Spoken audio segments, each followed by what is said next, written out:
Hello students and welcome back to our YouTube channel math foundation by Purva Hindi. आज हम इस video में practice set 1.3 के क्वेश्चन नंबर 4, 5, 6 एंड 7 सॉल्व करने वाले हैं। तो हम सबसे पहले स्टार्ट करते हैं क्वेश्चन नंबर 4 से। इसमें दिया हुआ है a equal to 1, 3, 2, 7 then write any 3 subset of set a।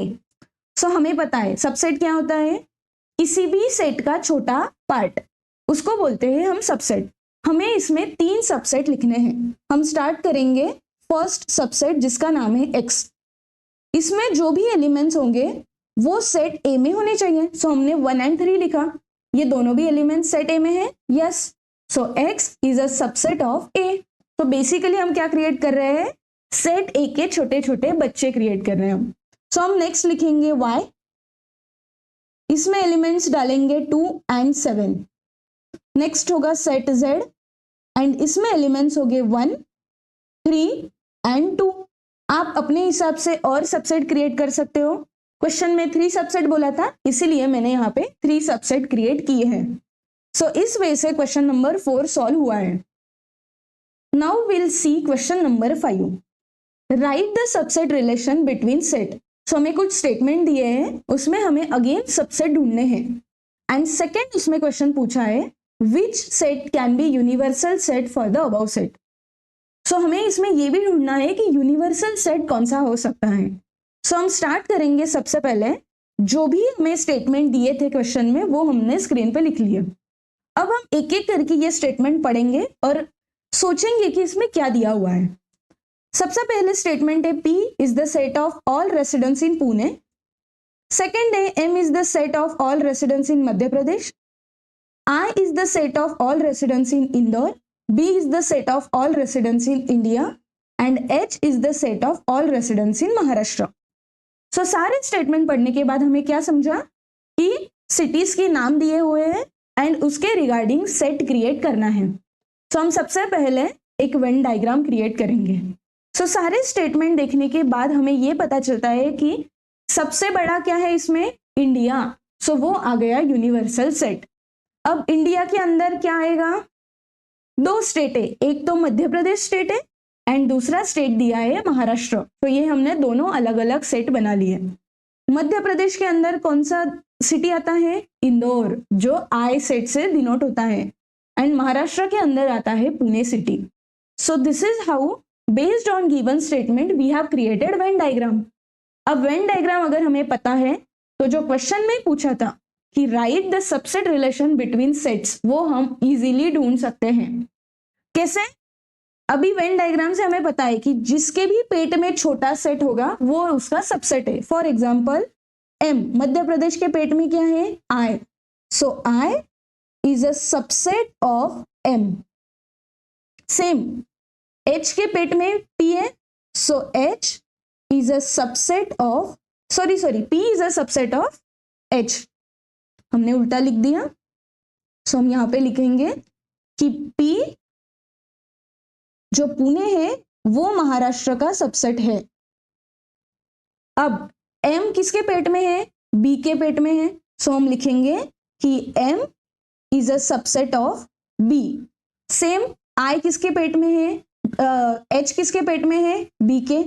So H is a subset of B। वैसे ही I भी B के अंदर आ रहा है। सो हम लिखेंगे I is a subset of B and last में P भी B के अंदर ही आता है। सो P is a subset of B। और कुछ बचे हैं नहीं, हमने सारे कवर कर लिए। सो इस वे से हमने सारे सबसेट रिलेशन लिख लिए हैं। अब क्वेश्चन नंबर 5 में ही सेकेंड क्वेश्चन था, which set can be universal set for above set. हमने वेन डायग्राम इसीलिए निकाली है कि हमें इजीली पता चल जाए कि इसमें यूनिवर्सल सेट कौन सा है। देखकर पता चल रहा है कि सेट B जो इंडिया है वो यूनिवर्सल सेट है। सो हम यहां लिखेंगे set B is a universal set.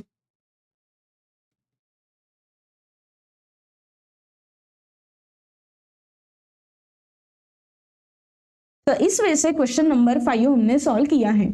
अब हम जाएंगे next question, question number 6। Which set of numbers could be universal set for the set given below? So question number 6 क्या बोल रहा है कि हमारे पास 3 सेट दिए हुए हैं, हमें फाइंड आउट करना है कि कौन सा सेट इन तीनों सेट का यूनिवर्सल सेट हो सकता है। यूनिवर्सल सेट मतलब क्या, कि सबसे बड़ा सेट जो ये तीनों सेट को अपने अंदर रख सकता है। That's it. इससे पहले सॉल्व करने से पहले हम हर एक सेट के जो भी एलिमेंट्स है वो लिखेंगे।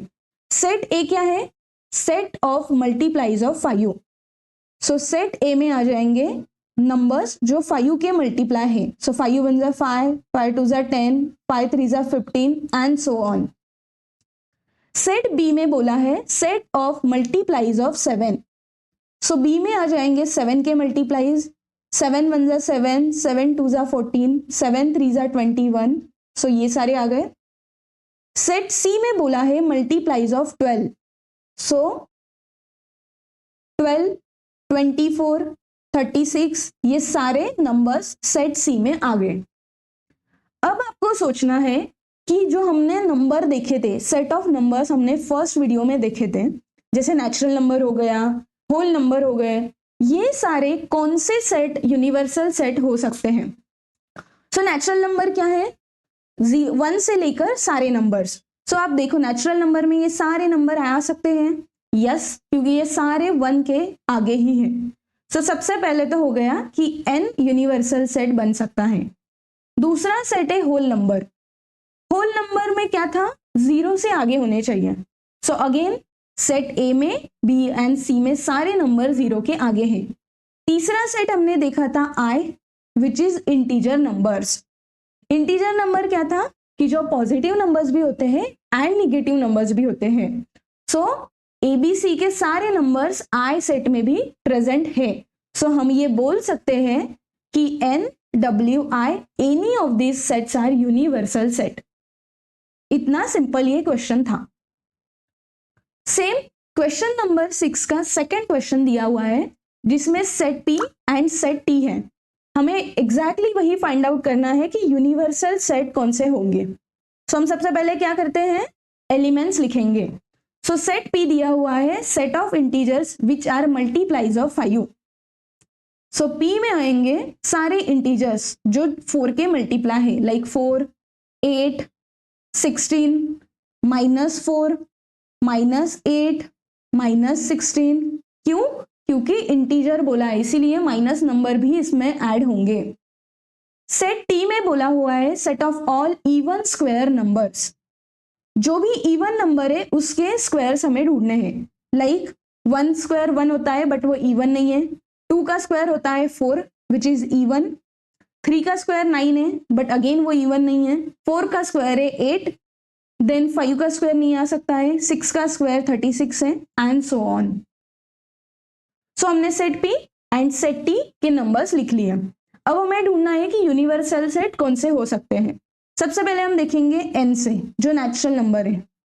तो नेचुरल नंबर में 4, 8, 36 तो आ जाएंगे बट नेचुरल नंबर में -4, -8 नहीं आएगा। So natural number universal set नहीं हो सकता है। नेक्स्ट है होल नंबर। होल नंबर में भी निगेटिव नंबर्स नहीं आते हैं, सो वो नहीं हो सकते हैं। नेक्स्ट है इंटीजर्स। इंटीजर्स में पॉजिटिव भी आते हैं, निगेटिव भी आते हैं, so integer can be a universal set. So this is our answer कि I is the universal set. So यही हमें क्वेश्चन नंबर 6 में फाइंड आउट करना था। अब लास्ट बचा हुआ है प्रैक्टिस सेट 1.3 का क्वेश्चन नंबर 7, जो हम अभी यहाँ पे सॉल्व करेंगे। क्वेश्चन नंबर 7 में दिया है let all the student of a class in an universal set, let set A be the student who secure 50% or more marks in math, then write complement of set A। So question में सबसे पहले दिया है कि एक set U है, मतलब universal set, उसमें all the student of class आ जाते हैं। सो सपोज आपका एक क्लास है, वो क्लास के जो सारे बच्चे हैं उसको हम यूनिवर्सल सेट कंसिडर करेंगे। दूसरा दिया था कि सेट A वो स्टूडेंट है जिन्होंने 50% और उससे ज्यादा मार्क्स मैथ्स में लाए हैं। सो सेट A हमने बना लिया, द स्टूडेंट हु सिक्योर 50% और more marks in math. What we should find out कि कॉम्प्लीमेंट ऑफ A। अब A का कॉम्प्लीमेंट क्या होता है कि ऐसे लोग जो U में तो है बट A में नहीं होने चाहिए। सो अब A में कौन से लोग हैं, कि जो लोगों ने 50% या उससे ज्यादा मार्क्स लाए, सो बचे हुए कौन से लोग हुए? करेक्ट, कि जो लोगों को 50% से कम मार्क्स मिले, बेचारे लोग तो बचे हुए हैं, राइट? पूरे क्लास में से अगर आधे लोगों को 50% से ज्यादा मार्क्स मिले हैं तो आधे लोग बेचारे 50% से नीचे मार्क्स वाले भी हैं, तो वो आ जाएंगे ए कॉम्प्लीमेंट। सो हमने यहाँ पे लिखा A complement equal to student who secure less than 50% marks in maths. That's it. So अभी आप हमारे वीडियोस देख रहे हैं तो आपको 50% से लेस मार्क्स नहीं मिलेंगे, you will get very good marks. तो कीप स्टडिंग। अगर आपको ये वीडियो पसंद आया तो इसको लाइक करिए, चैनल को सब्सक्राइब करिए एंड आपके फ्रेंड्स के साथ भी ये वीडियो शेयर करना।